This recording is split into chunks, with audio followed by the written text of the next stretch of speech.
আমি অনেকটুকু তেঁতুল মুখে দিছি, আমি সেটা চোখে আর পারতেছি না। আমি কি করতেছি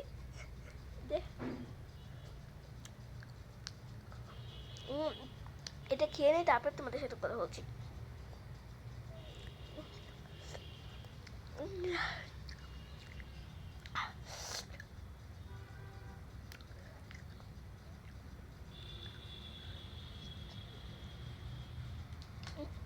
গাইস এখন কথা বলতে পারবো হালকা হালকা,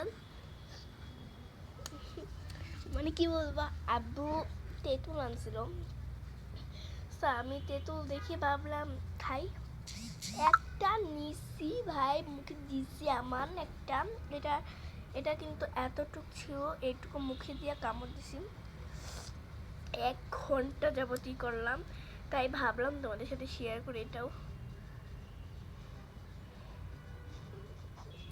বলো তো, আমি হাত দিয়ে এখানে কি করতেছি, তোমাদেরকে একটা জিনিস দেখাও, এটা যে খুশাটা ছিল অর্ধেক, ওইটা আমি কি করছি দেখবা, দেখাই। আমি বিছনায় শুয়ে রয়েছি, এই যে আমাদের খাটের এখানে, এই ট্যাপের মাথায় দেখো এগুলো রাখছি, সাদা ইয়ারবাড আর ইয়ারবাড, হেঁচু আসছে ভাই, আমার হেঁচু তো এইভাবে আসছে, দেখতে পাচ্ছ আমি এখানে লাগিয়ে রাখছি, সুন্দর লাগছে। এটার সাথে একটা ছবি নেই, চলো। আমি তো অনেকগুলো পিকচার তুলছি, এগুলোর সাথে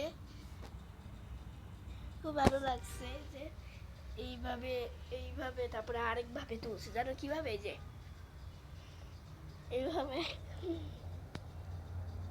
দেখো, এটার মধ্যে সাদা হোয়াইট, ওই যে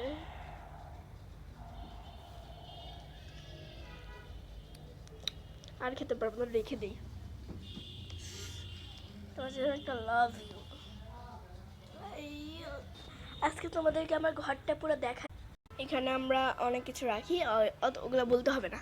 এই যে আমাদের ফ্রিজ, এখানে আমি ব্যাগ রাখছি আজকে, এই যে এটা হচ্ছে লাইটিং, এটা হচ্ছে আয়না, এটা এই যে ফুলটা দেখতে পাচ্ছি, এটা আমি কালকে বানাইছি, টানায় রাখছি, এখানে হচ্ছে মশারি, এখানে আমরা শুই, সো এখানে কাপড় রাখার, আর এখানে আমাদের শোয়ার সাথে সাথে যেন আমার কষ্ট হয় না, এখানে হচ্ছে একটা সেলাই মেশিন, এই যে এইটুকুই আর কি ঘর, আর কিছু নেই। So bye bye.